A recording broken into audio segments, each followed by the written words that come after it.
It started with a smile that didn't feel right. You know the kind, the one that looks polite on the surface, but underneath, there's something sharp hiding in it. Something that quietly promises trouble before a single word is even spoken.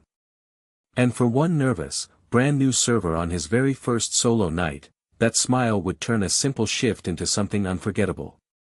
What that table didn't realize, was that they had chosen the wrong restaurant to play their little game. Because in this place, people didn't just work side by side. They protected each other. And by the end of the night, that smile would be completely gone. Back in 2015, I was working evenings at a small restaurant while putting myself through nursing school. It wasn't a flashy place. No big advertisements, no trendy gimmicks.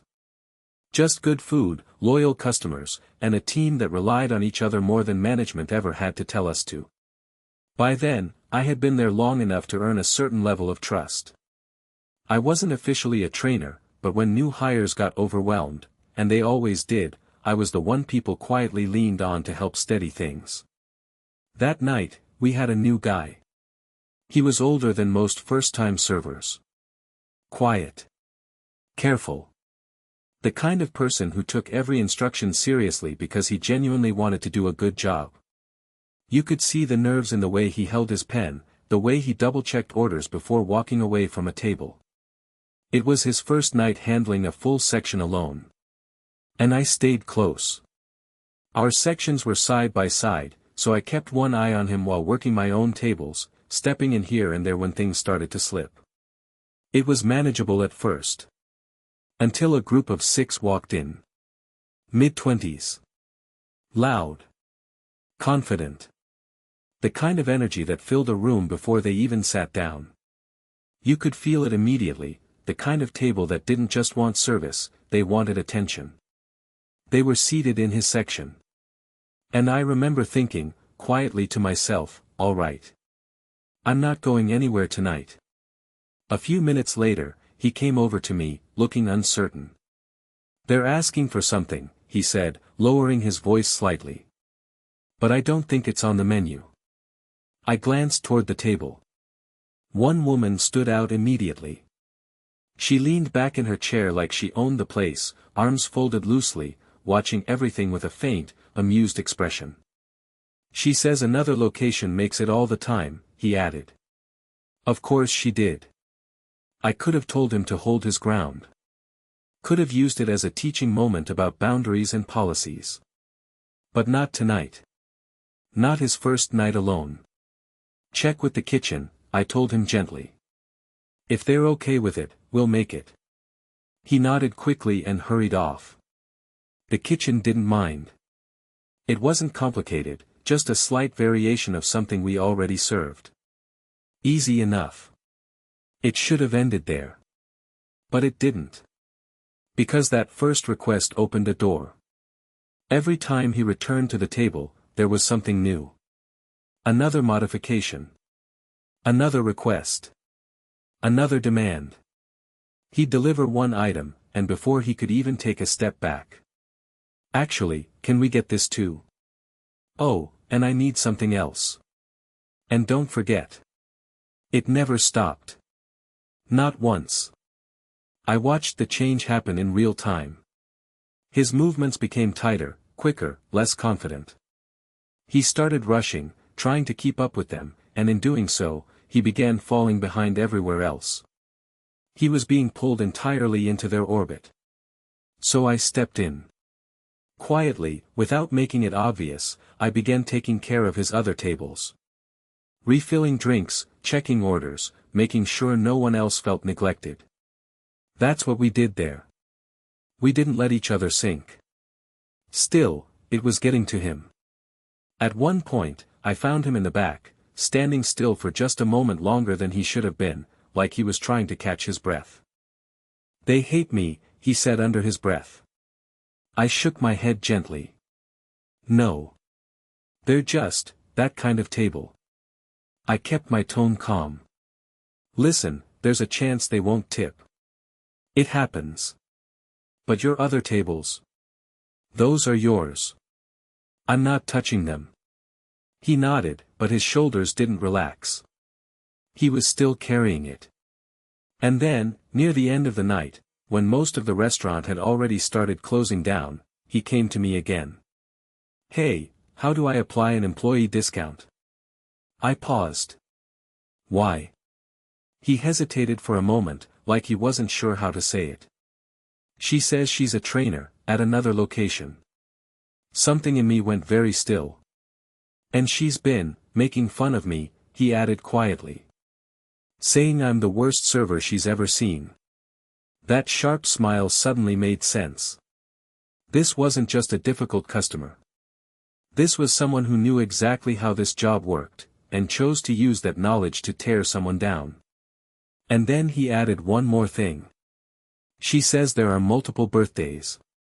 She wants free cakes. And the birthday song." Right away. For a moment, I didn't respond. Then I nodded slowly. "Okay," I said. "Calm. Even. Get the cakes ready." He blinked. "All of them?" "All of them. But don't take them out yet."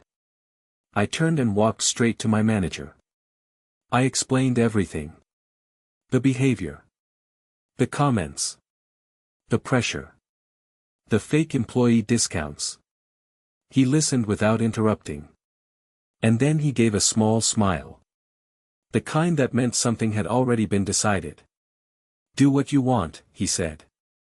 "I've got a call to make." That was all I needed. I moved quickly, pulling in anyone I could find, servers, cooks, even a dishwasher who was halfway through closing. I gave them the shortest explanation possible. "Table in the corner.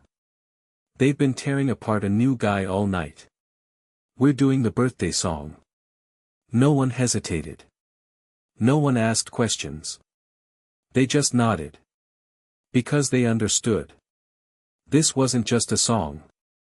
This was a message. When everything was ready, I gave the signal. And then we moved.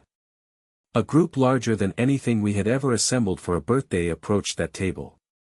Plates were set down in front of each person. 6 cakes. 6 candles. And right in the center, the woman. Still smiling. Still confident. Still thinking she was in control. Then we started singing. Loud. Not cheerful loud. Not casual loud. Overwhelming. Every voice pushed as far as it could go. The sound hit the corner of the restaurant and bounced right back, trapping them inside it. It wasn't just noise. It was pressure. Their smiles vanished almost instantly. Hands went up to cover ears. Shoulders hunched. Eyes widened in surprise. At first, they tried to laugh. But we didn't stop. We kept going. Longer than usual. Louder than necessary. Relentless. And we stood there, smiling. Not cruelly. But knowingly. Because this wasn't random. This had been earned. By the time the song ended, the entire mood of that table had collapsed. And the night wasn't done yet. Because while we had been singing, the manager had been making calls. Important ones. When it was time to pay, she was pulled aside and handed the phone. I watched from a distance. Confusion crossed her face first. Then tension. Then something closer to panic. Her voice dropped. "I can explain. It wasn't like that. Please." And then the tears came. The employee discount. Gone. And based on the way she was reacting, so was her job. I didn't stay to hear the entire conversation. I didn't need to. Because the moment had already passed. The shift had turned. And the balance had been restored. I went back to the new server. He looked exhausted. But lighter. Like something heavy had finally been lifted off his shoulders. We cleaned up quietly for a while. Then he spoke.